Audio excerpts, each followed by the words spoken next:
नमस्कार दोस्तों, कैसे हैं आप लोग? अच्छे होंगे। हम भी ठीक हैं।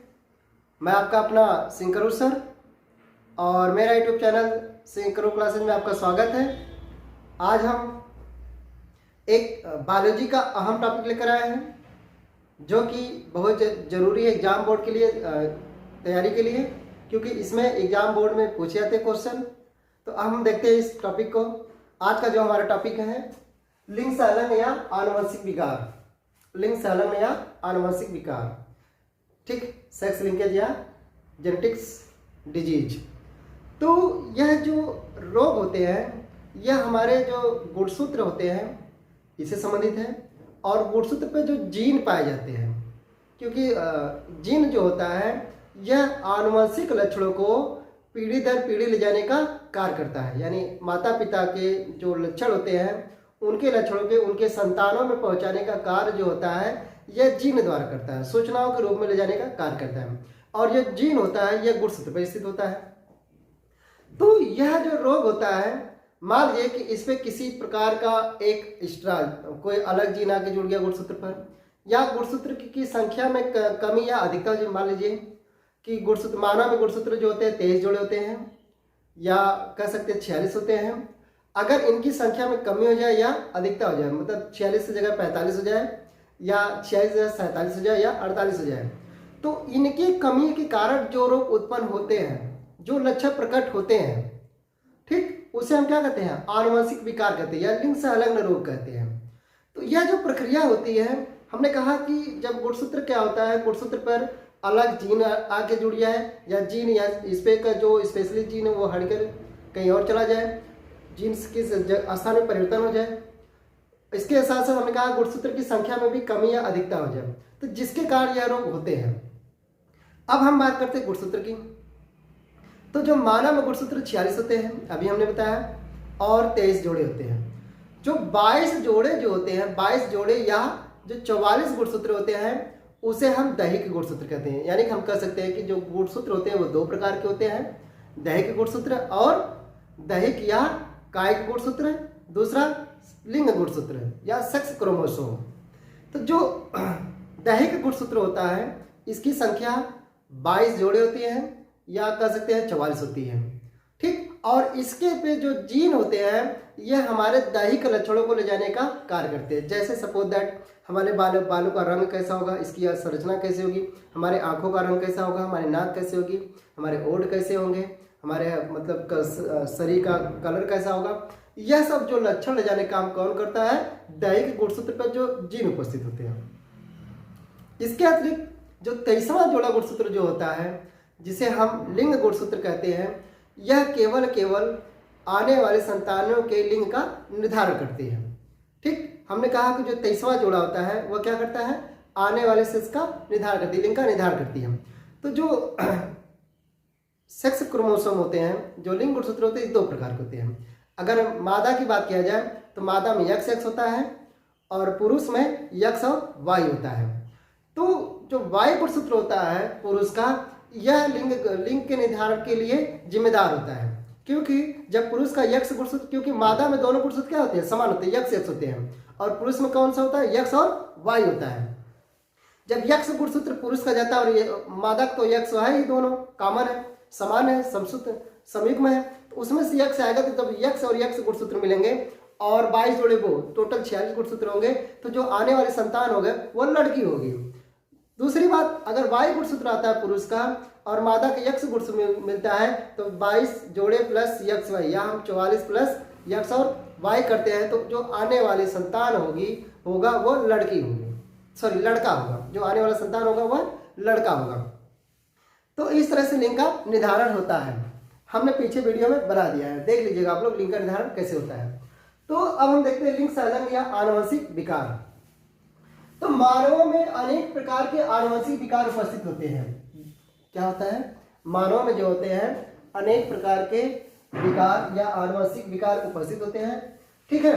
ये विकार जीनी परिवर्तन या गुणसूत्रों की संख्या में परिवर्तनकारी होते हैं। हमने कहा तो पहले ही बता दिया कि ये जो विकार होता है, ये जो रोग होता है, ये जो डिजीज होता है, जीनी की संरचना में परिवर्तन हो जाए, कोई एक्स्ट्रा जीन आके जुड़ जाए, या आपके गुणसूत्र पर उपस्थित जीन वो कहीं और चला जाए या जीन के स्थान में परिवर्तन हो जाए। दूसरी चीज कह रहे हैं कि गुणसूत्रों की संख्या में परिवर्तन हो जाए। गुणसूत्र कितने होते हैं? 46 होते हैं, और 46 बजाय कितने हो जाए? 45 हो जाए, 47 हो जाए, 48 हो जाए। तो उनकी संख्या में जब परिवर्तन होते हैं तो उनके द्वारा जो रोग दिखाई देते हैं वो क्या होते हैं? आनुवंशिक विकार होते हैं या द्विसंलग्न होता है। इन रोगों का मानव आनुवंशिकी द्वारा पता लगाकर निदान किया जा सकता है। अब इसका रोग का निदान किया, जैसे मान लीजिए सपोज दैट कि किसी व्यक्ति में वर्णांधता रोग है, ठीक। वर्णांधता मतलब वर्णों का अंधता, यानी वर्ण में होता है रंग।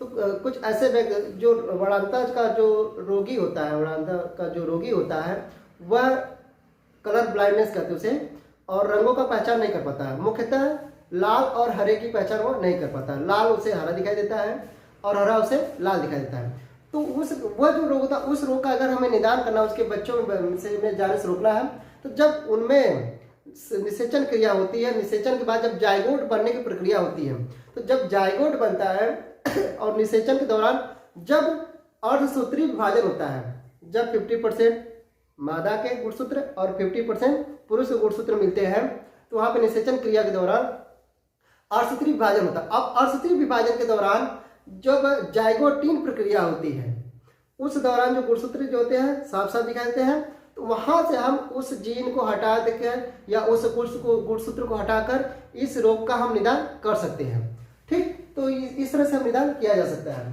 तो यह हमने कहा कि गुणसूत्र दो प्रकार के होते हैं, एक दैहिक गुणसूत्र होता है, एक होता है लिंग गुणसूत्र होता है। अब हम बात करेंगे दैहिक गुणसूत्रों की संख्या में परिवर्तन के कारण कौन कौन से रोग होते हैं, हम इस पर चर्चा कर रहे हैं।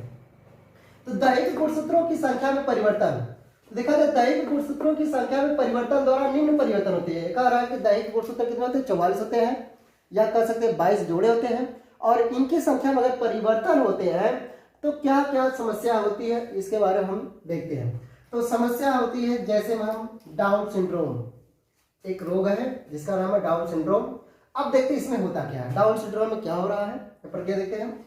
इस रोग का वर्णन सन 1866 ईस्वी में लैगडॉन डाउन ने की थी। एक वैज्ञानिक थे, जीव वैज्ञानिक, जिनका नाम था लैगडॉन डाउन। अभी लॉकडाउन चला भैया, उसे याद रख लो, लैगडॉन डाउन। तो लैगडॉन डाउन ने की थी, कब की थी? 1866 ईस्वी में। जब 1866 ईस्वी में की थी, उन्होंने बताया कि इस प्रकार के रोग में व्यक्ति की दैहिक गुणसूत्रों की संख्या में 21वें जोड़े पर एक अतिरिक्त गुणसूत्र जुड़ जाता है।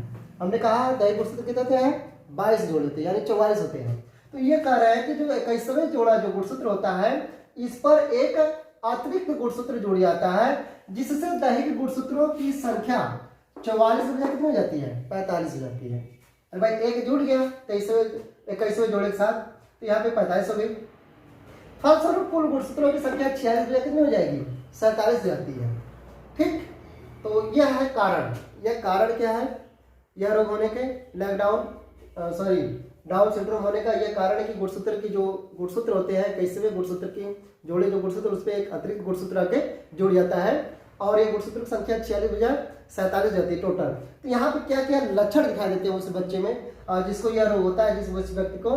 पहला हम लक्षण देखेंगे, चेहरा चांद जैसा गोल हो जाएगा, चेहरा एकदम गोल हो जाएगा चांद की तरह, ठीक। इसके बाद माथा एकदम चौड़ा हो जाएगा, माथा क्या हो जाएगा? चौड़ा हो जाएगा, ठीक। गर्दन छोटी और चौड़ी है, गर्दन छोटी हो जाएगी और मोटी हो जाएगी, चौड़ी हो जाएगी, ऐसे घुमाने में उसको दिक्कत होगी, ठीक।